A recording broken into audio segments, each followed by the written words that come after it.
Facing federal criminal charges just for defending myself on my own land sounds like something out of a bad movie, right? But here I am living that nightmare, all because a local HOA president decided I was public enemy number one. The day it all kicked off, I'll never forget. She rolled up in a black SUV with two guys built like linebackers, stun batons in hand, acting like they were staging a raid on a drug lord instead of knocking on a guy's lakeside cabin. Their whole reason a so-called rule violation that nobody could explain. I refused to let them in. That's when it got ugly real fast. One of the goons tried to grab me, and suddenly this little HOA power trip turned into something out of a courtroom drama, only messier. When the dust settled, I was the one still standing. The enforcers. Let's just say they didn't strut out as cocky as they arrived. 3 months ago, I thought I'd found paradise. I'd just finalized my divorce, sold my share of the engineering firm, and I wanted nothing more than peace, real, bone-deep, nobody bothering me peace. That's how I ended up with this little patch of heaven in East Texas. 23 acres of lakefront, a cozy cabin, sunrise coffee on the porch, nothing but birdsong, and a whole lot of nothing on my calendar. Sandra, the real estate agent, told me, "You'll think you died and went to heaven, Nick." She wasn't wrong, at least not at first. It was maybe 2 weeks in when I met my neighbor Walter, old-timer, big mustache, retired court clerk, and sharp as a tack even after 30 years out here. Walter and his wife Ruth welcomed me with a casserole and a warning. "Nick, just watch yourself with the HOA president, Marilyn Brewster. She thinks running this neighborhood means running your life." According to Walter, Marilyn was a former prosecutor, lost her mom in some shady land deal years back, and now policed every square foot of this place like she was avenging a crime. Her protection was everyone else's nightmare. I didn't get it until the very next morning when that black SUV crept up my gravel drive and Marilyn herself got out. She was all sharp angles, gray hair, tight enough to snap suit like she was about to take someone to court, and a clipboard the size of a Texas phone book. She introduced herself like I was under oath. "I'm Marilyn Brewster, president of the Crystal Lake Homeowners Association, here to discuss your compliance with community standards." When I told her, polite as could be, that my deed predated the HOA and I was exempt, her smile chilled the summer air. She didn't argue. She just started measuring everything from my dock to my grass to the space between my porch and the water, jotting down notes like she was planning a siege. But the real story wasn't in her tape measure, it was in her eyes, that cold appraisal like she'd already torn down my cabin and replaced it with condos. That was my first taste of the real Marilyn and the first inkling that I'd stepped into a much bigger fight. Walter came by again that night, bottle of whiskey in hand. "She's been after this land for years, Nick," he told me, voice low. "She tried to buy it before you did. Old Mr. Johnson wouldn't sell, so she's been waiting for a chance. Her kind never gives up easy." That's when the first of the letters arrived, official, looking stamped thick enough to look federal. Emergency Environmental Compliance Notice, signed by Marilyn, now calling herself the Environmental Compliance Officer.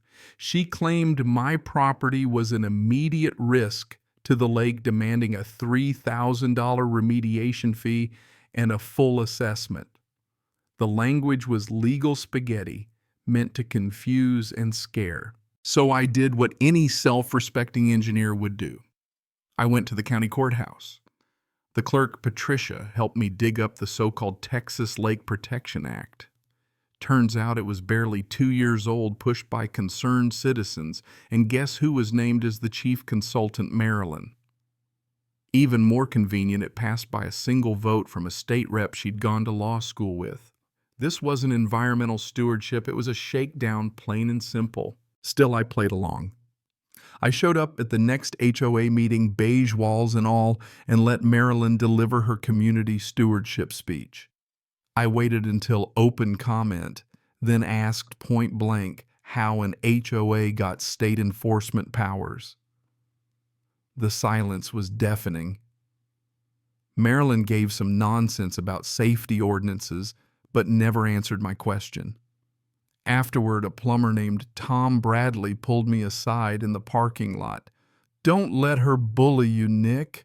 She's been buying up the lakefront through shell companies, got her fingerprints on nearly every lot but yours. If you give in, she'll have it all." He handed me a folder thick with paperwork, purchase options, fake companies' records of Maryland's so-called environmental crusade. Turns out she'd been running this playbook for years, filing noise complaints, water quality violations, any excuse to hammer people until they sold cheap. That's when the real harassment started. Noise complaints every morning right after I started my boat. Citations for chemical contamination if I use sunscreen at the dock. Notices in my mailbox every time I so much as breathed near the water. It was psychological warfare with a veneer of legality. I'll admit there were nights I thought about packing it in, but instead I called in some backup. Emma Tran Sharp is a TAC environmental scientist from Austin. She came out with gear that looked like she was hunting for nuclear waste, and after 3 days gave me the all clear. Not only was my property clean, but it actually helped the local ecosystem. Emma even found Marilyn had copy-pasted her violation reports from other lake communities. Same words, same order, only the names were swapped out. Emma put the whole thing together in a report that would have made a judge weep, but it was her digging into Marilyn's muscle that changed everything.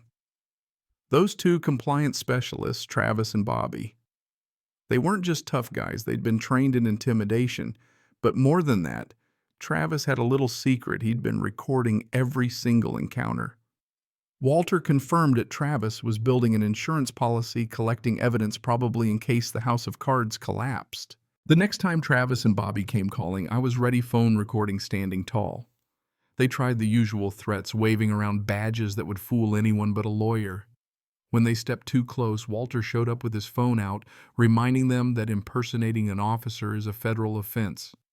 That was enough to send them scurrying, but Marilyn wasn't done. 48 hours later, a letter showed up stamped Federal Environmental Criminal Investigation.